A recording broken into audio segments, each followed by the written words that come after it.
17 to 35-year-olds that are outside the church, that tend to have a cynical, negative view of the church and institutional religion. They see, Jesus, they have a misconception about who Jesus is and what it means to follow him.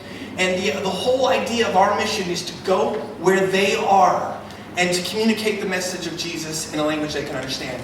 And what's really unique about this demographic is that they are all over the world. On every continent and every big city, you're going to find the global youth culture because they're connected by the whole idea of the entertainment industry, the internet. And so you have this globally connected culture. So whether you go to the Middle East, South America, Europe, wherever you go, you find that young people are influenced by many of the same things, believing many of the same lies about themselves and God. And so in that way, the global youth culture could be considered, if not the biggest, one of the biggest unreached people groups in the world.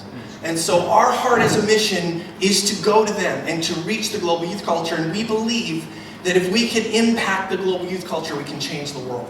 Because this is not only one of the largest people groups in the world, it's also one of the most influential.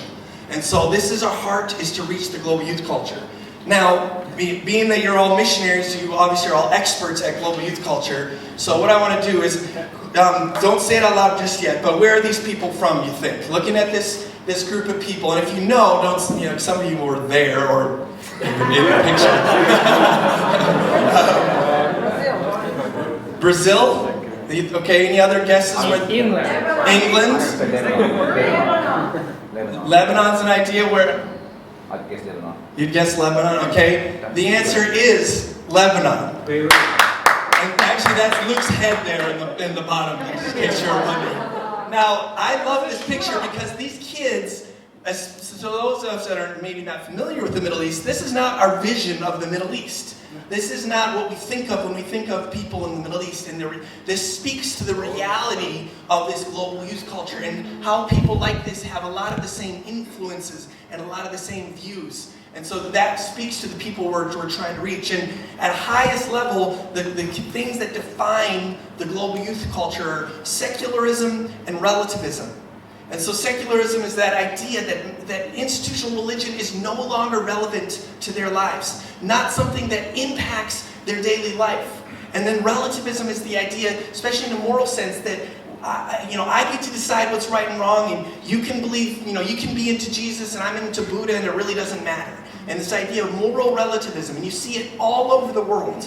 And so these tend to be the key characteristics that define the global youth culture. And so those are kind of the challenges that we're coming up against when we reach people.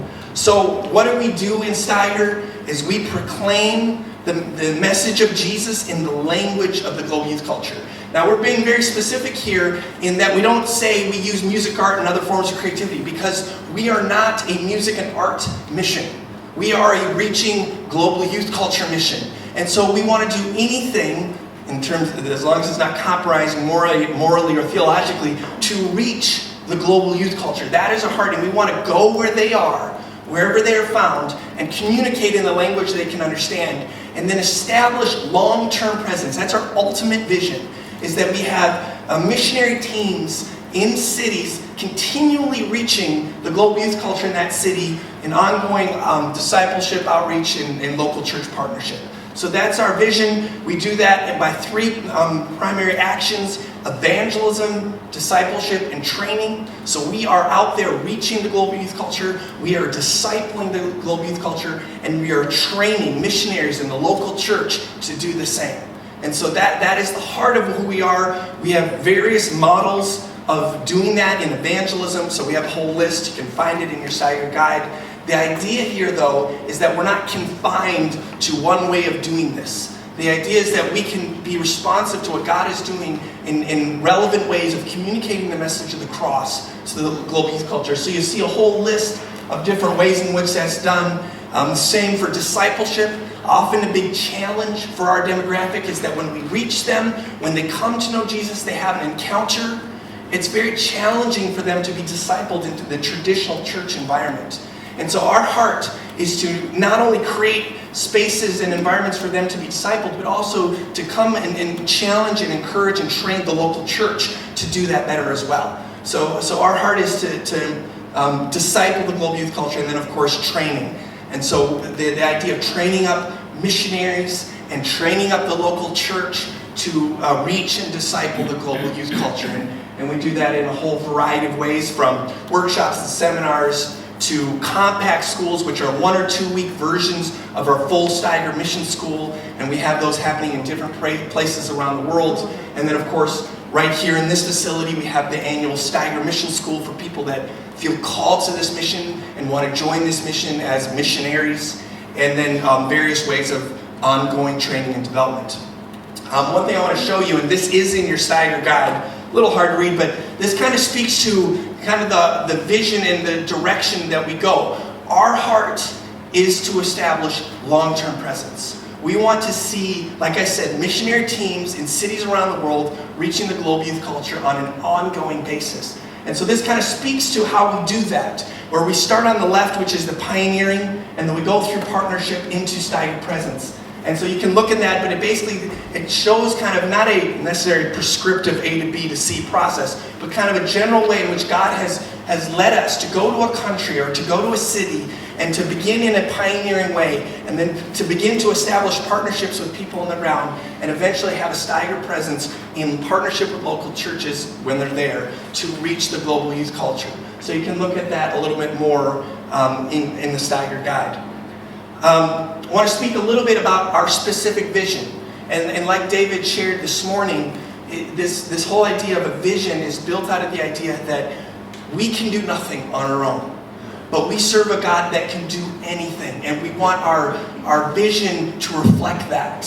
And of course, we want our vision also, we want God to be the source of our vision. This is something we want to protect in our mission, that as we grow and as we develop, we don't believe in man-made vision. We want God to be the source of our vision, no matter what that is. And so we believe in prayer that God has led us to this vision. And what that looks like today is our vision is to have 200 missionaries serving around the world and 1,000 volunteers. Now, volunteers is a kind of term we're wrestling with, but we depend on people who maybe have a job but believe in this mission and are serving it, whether they're in a country like Ukraine, or whether they're anywhere in the world where they may not be able to be full-time missionaries, but they're serving this mission. And so much of our growth recently has been fueled by this. And so we want to acknowledge and develop a whole network of volunteers around the world that are pushing our mission forward. What we want to do is proclaim the gospel to 1 million global youth culture, people in global youth culture every year in 40 countries around the world.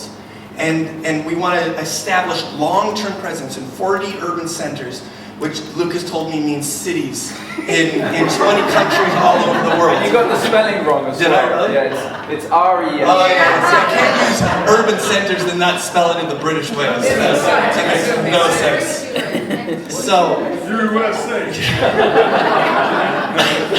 so this is the vision that God has put in His heart. This is the vision that we are working towards.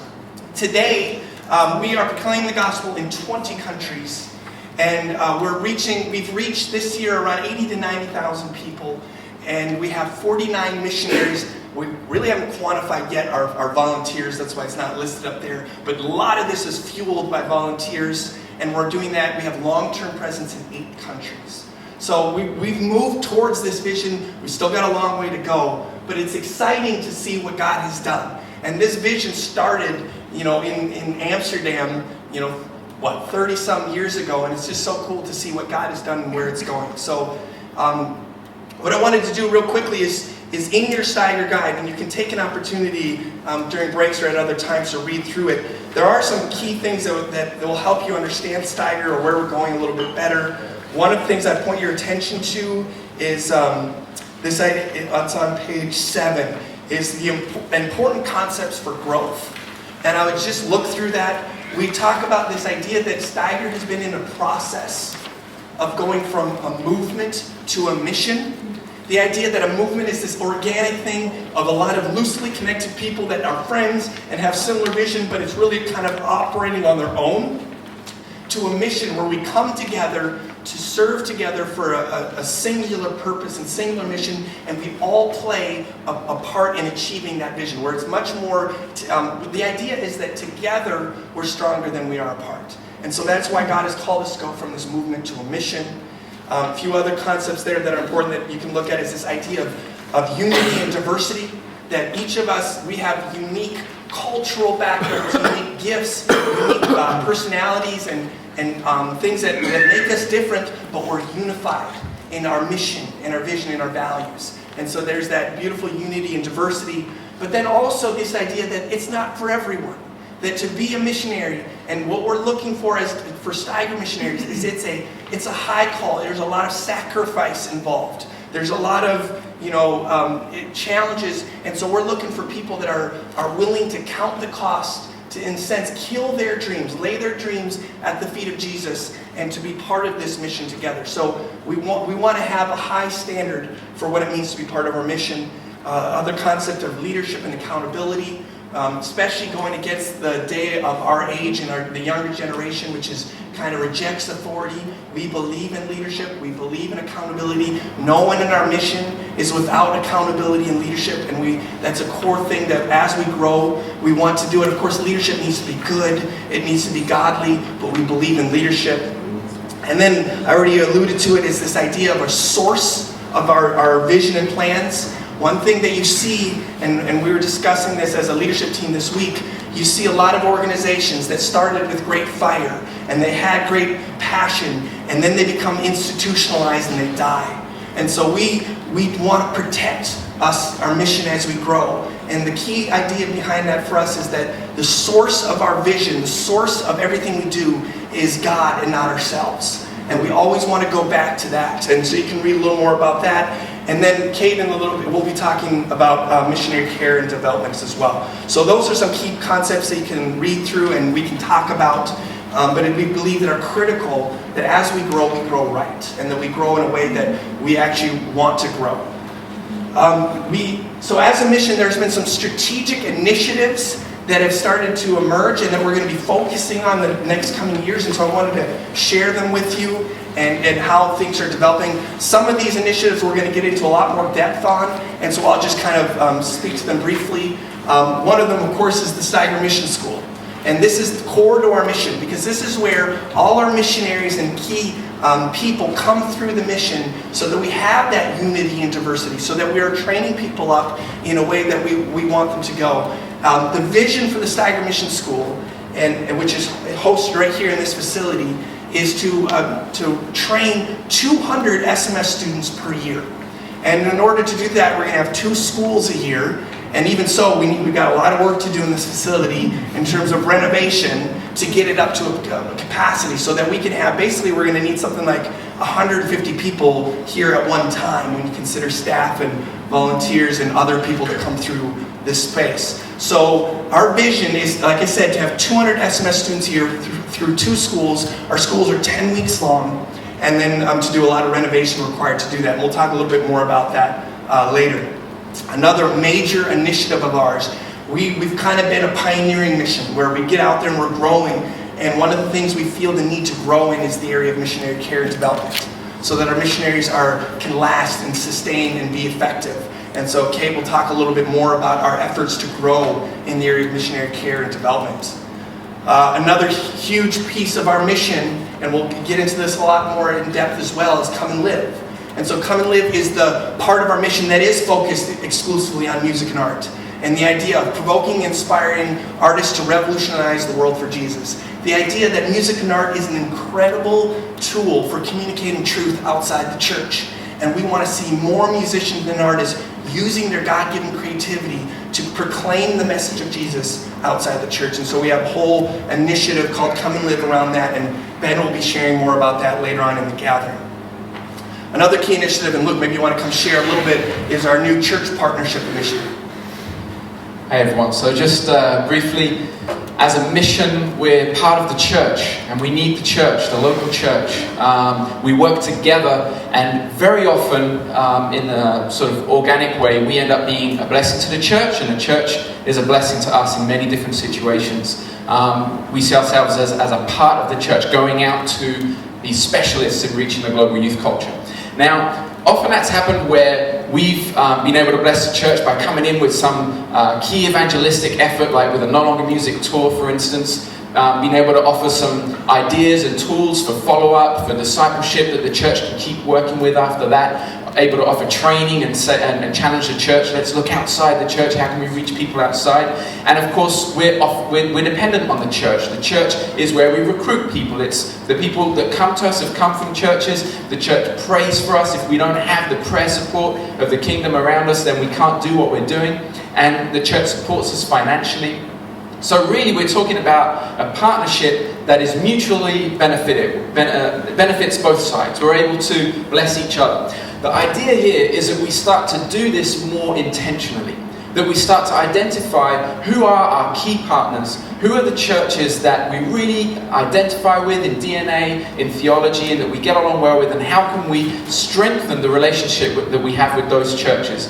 We believe that this will be really awesome and beneficial, especially for our missionaries in the future to come. So if we're talking about having 200 missionaries, those missionaries need to be strongly connected with a home church, with a home base that cares for them, that supports them financially. So we want to work on that. So for this next year, short-term vision is we'd like to start with identifying 10 to 15 key churches in the area of Europe and possibly other places as well, but identifying those churches and approaching them with a clear, described partnership, saying this is what we would like to offer you as a church in encouraging you in your local ministry, and this is what we would love to have from you as a church, as a mission. And we'd like to strengthen that relationship and work together through No Longer Music tours, through follow-up, through discipleship, through training, through recruiting people, through establishing relationships of support.